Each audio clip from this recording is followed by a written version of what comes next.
Alam mo, nakakaisip ako rito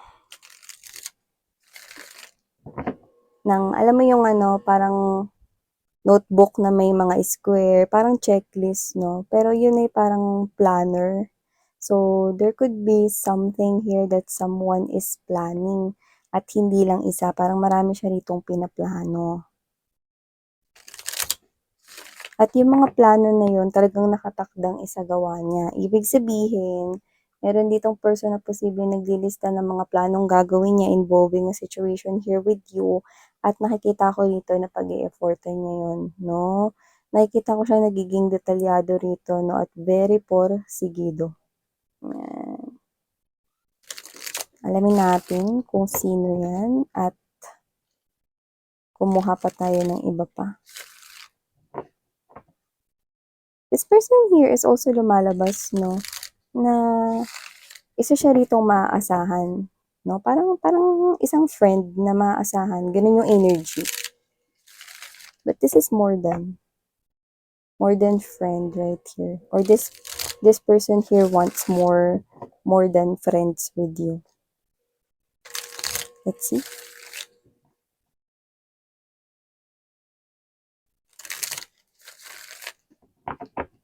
Okay, let's go ahead and check out.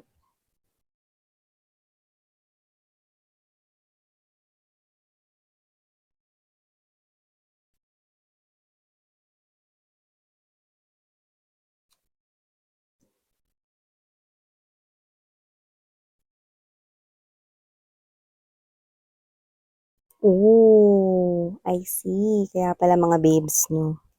Okay, alamin natin. Ano pang meron here?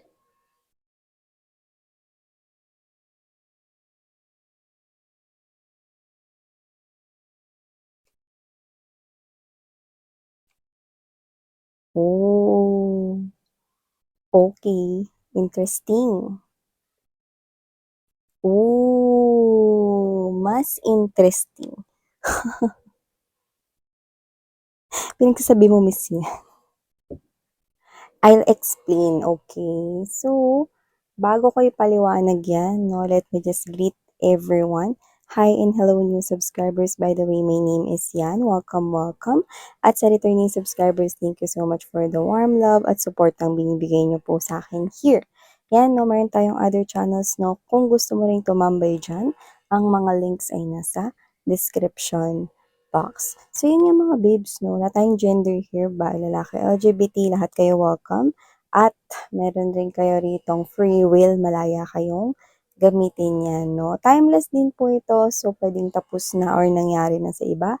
Sa iba naman pwedeng hindi pa at isang prediction sa kanilang future at yung iba naman ay nangyayari na sa kasalukuyan or in the present moment. Here, with this Ace of Wands energy, Knight of Cups, I do see that there is someone here. Sobrang happy niya rito, no? Well, hindi naman may tatatwa, no? Isa lang naman siyang human being. Kaya happy siya rito, no? Na parang something negative. Pero sa kanya magandang balita yun. Yan, no? Ano ba yun, miss yan? Something negative yun, pero magandang balita yun sa kanya, no? Para sa isang manliligaw or abangers na katulad niya, no? Bakit ano ba yon? With this Five of Swords energy, Four of Cups, and Queen of Swords, lumalabas kasi rito na mukhang alam niya, no, na wala tayong gender ha, na kung meron ka mang mga manliligaw, no, mukhang may na-eliminate. Pwedeng meron ka rito, no, na parang ni-reject na, no? Pwedeng may binasted ka na, no? Wala tayong gender dito, kaya naman just take how this resonates, no? Or meron ka ng pinahinto rito sa pag-express ng kanyang love and emotion sa'yo. No? Siyempre, bilang isang competitor, no, sa puso mo, no, masaya yung isang nilalang rito. Dahil isang magandang balita yun sa kanya dahil nabawasan. Lalo na if you're dealing here with more than two individuals or suitors, no? Nabawasan rito yung mga katunggali or kalaban niya. Siyempre, isa yung magandang balita na para mas mapansin mo na siya dito, 'di ba? So nakikita ko dito na isa itong magandang balita para sa kanya, no? At yung rejection na ginawa mo is wala kang kamalay-malay na ikinatutuwa na pala yan. ng iba 'no. So, parang kung sino man 'tong energy na 'to, alam mo yung 'pag marami kang kakumpetensya 'no, yung natural na parang nilalabas na energy ng isang human being na parang gusto niya na parang, alam mo yun 'no, parang, um saktan, nanggigigil 'no, dun sa kakumpetensya, yung mga gano'n, mga negative feelings and emotions ang daming iniisip na hindi maganda 'no. Pero dito, parang gusto niyang yakapin kung sino man yung binasted mo na parang sinasabi niya na parang, "Okey lang 'yan, marami pa namang iba diyan 'no." Pero deep inside 'no, buti nga sa'yo kasi nagkaroon ako ng chance ngayon na mas mapansin, 'yan 'no. So, kung sino man 'tong individual na 'to, oo, alam ko. Pero yun yung binubuga niya na energy 'no. Masyado siyang masaya ngayon 'no, na parang kahit yung hindi niya kakilala 'no, puwede niyang buhatin sa tuwa 'no. So, kung sino man 'tong energy na 'to mga babes 'no, sobrang happy lang niya sa matatanggap niya ritong balita 'no, na meron ka ritong ineliminate sa iyong mga, suitors or sa mga nagkakagusto sa'yo, 'yan 'no. So, nakikita ko rito na itong person na 'to 'no is mas lalong gaganahan, mas lalo rito na magpupursige, na gumawa rito ng mga iba pa ritong mga parang plano niya 'no, how to make you fall in love sa kanya 'no, para magwagi siya rito sa iyong heart 'no. So, nakikita ko yung a lot of determination kasi ano 'to, survivor ba 'to?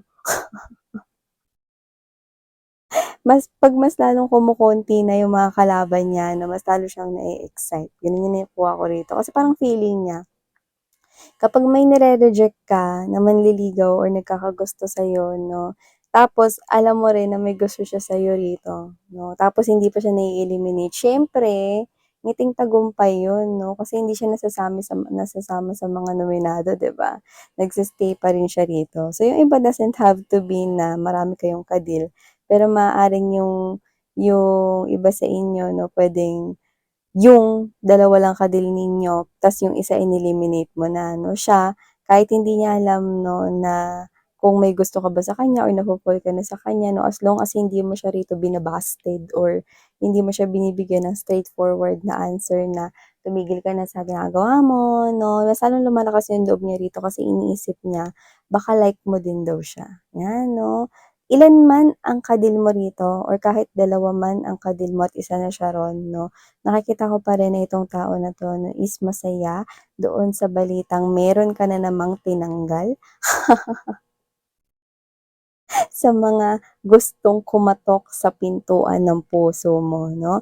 At kasi naman 'tong person na 'to na mas lalo pa niya ritong gagalingan 'no na i-impress ka 'no at nakikita ko 'no na kung ang tanong mo, "Naku Miss 'yan, consistent ba 'yan? Baka mamaya porket hindi ko pa 'yan sinasagot, 'pag kami na magbago 'yan bigla." Baka yung mga ginagawa niya nung nililigawan niya ako or may gusto pa siya sa'kin 'no, na i-win yung heart ko, hindi niya na gawin 'pag kami na 'no. Hindi mga babes, gagawin niya pa rin 'no. Nakikita ko kayo rito 'no, na mag-e-effort pa rin siya rito sa'yo.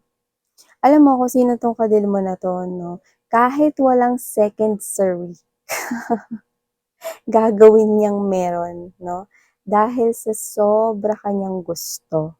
Sobrang laki ng tuwa niya rito 'no, na kahit hindi niya naman niyayakap yung kapitbahay niya, baka mayakap niya sa tuwa, 'di ba? Dahil ikaw ito nun nagkakaroon siya rito ng parang kada abante, parang abante kasi yun sa kanya, no? One step na pag-abante sa'yo, yun yung nakukuha ko rito 'no. Tsaka itong person na 'to 'no, patuloy ka pa rin niya rito na na susuyuin, liligawan 'no, may mga handog siya, may mga offer siya sa'yo rito. Puwedeng yung mga simple lang yun like, I'm getting that, what's that 'no, nut, parang what's that ba, Auntie Anne's, pero puwedeng iba rin yung brand 'no, so baka favorite mo yun, yan. Yung parang knotted na bread, yan 'no. So, whatever the case may be, baka mahilig ka rin sa bread, yan 'no. Bibigyan ka niya rito ng mga foods, yan, favorite drinks, yan, mga pang-merienda, mga pang-andar 'no. Hindi naman suhol, kasi gusto niyang gawin 'yun sa'yo, saka nanliligaw siya, talagang isa 'yan sa mga ginagawa ng mga nanliligaw 'no, yung, gumagastos. Yung kahit hindi mo hinihingi 'no, binibigay sa'yo 'no, gano'n 'yun. So nakikita ko rito 'no, na hindi lang pera yung gagastusin niya, okey, oras niya maglalaan rin siya sa'yo. Kung sino nga 'to parang medyo busy nga siya sa work, oh. Eh, yung iba pa nga rito baka nagwo-work ta's nag-aaral rin o yung iba nagwo-work ta's nagnenegosyo. So meron siya ritong dalawang sabay na ginagawa 'no, na may kinalaman sa kanya ritong future or money matter, okey? So nakikita ko siya ritong busy pero nakakaloka 'no, puwede na siya rito maging fixer dahil ang galing niyang ayusin ang schedule niya 'no. Para sa'yo makakapaglaan talaga siya ng oras dito at hindi mo talaga mararamdaman na busy siyang person. Kung sino man 'tong person na 'to nakikita ko rito 'no, na mapapansin mo 'yan. Because, kung marami ka mang options or dalawa man yung options mo 'no at isa na lang siyang natitira rito, mapapansin mo siya. At kung marami man 'no na options ka pa when it comes to love or nanliligaw sa'yo or nagpaparating na gusto ka nila 'no, nakikita ko rito na mapapansin mo siya out of, all of them 'no. Nakikita ka rito 'no na mas nakikita mo sa kanya or mas makikita mo sa kanya, timeless ito mga babes 'no, na siya yung talagang magpupursige sa'yo, 'no. Kung sino man 'tong energy na 'to kahit na, medyo advanced na ang ating technology ngayon 'no, for some reason this person here will definitely write Yonji 'no, letter. So, this person here, maaring pagka sinagot mo siya na this person will continue to write letters, for you. Ngayon pa nga lang mukhang ginagawa niya na 'yan. So, gusto niya sulat kamay na kunwari kung magbibigay siya sa'yo ng bulaklak, sulat kamay niya yung dun 'no, hindi yung ita-type pa niya ta's ididikit niya dun sa card or sa ano 'no, hindi. Sulat kamay, okey? Kasi parang isa sa parang yun yung ano niya, eh, originality, parang touch of originality 'no, and personalized, parang customized kind of thing na parang, "O galing 'to sa kaibuturan ng puso ko," or, "Sa'kin galing 'to, hindi 'to handwriting ng iba kundi sa'kin 'to, para maramdaman mo yung sincerity ko." 'Yan 'no. So, this person here could be someone 'no, na maganda yung sulat niya, babae, lalaki, wala tayong gender. So, LGBT of course welcome rin kayo mga babes 'no. But this person here wants to have that type of uniqueness approach when it comes to this connection here with you guys 'no. So, nakikita ko dito na patuloy ka pa rin niyang padadalhan 'no ng mga hindi quotes, ng mga mensahe 'no na, "Kumain ka na," yung mga ganyan, "Wag kang papalipas ng gutom." Tapos kung puwede mo ako ma-chat mamaya na pauwi ka na para masundo kita o kaya 'pag nakarating ka na sa inyo puwede bang i-chat mo ko para malaman ko nakauwi ka ng maayos, mga gano'n, 'no. So, hindi ko nakikita since nanliligaw pa nga lang siya rito, hindi ko pa nakikita yung word na I love you or mahal kita, pero punong-puno ng pagki-care sa'yo 'no, yung mga mensahe niya 'no. Tsaka itong klase ng energy na 'to 'no, kahit sobrang ganito siya sa'yo, alam mo yung parang ayaw pa rin niya na maging awkward yung nararamdaman mo sa kanya 'no, kaya ayaw niyang sabihin ng diretso yung I love you, although yun yung nararamdaman niya for you 'no. So ngayon 'no, na parang hindi pa nga talagang kayo, pero yun nga sabi ko sa inyo puwedeng ito ay nangyari na sa iba, baka ito ay nangyari during nung nililigawan ka niya 'no. So just take how this resonates 'no.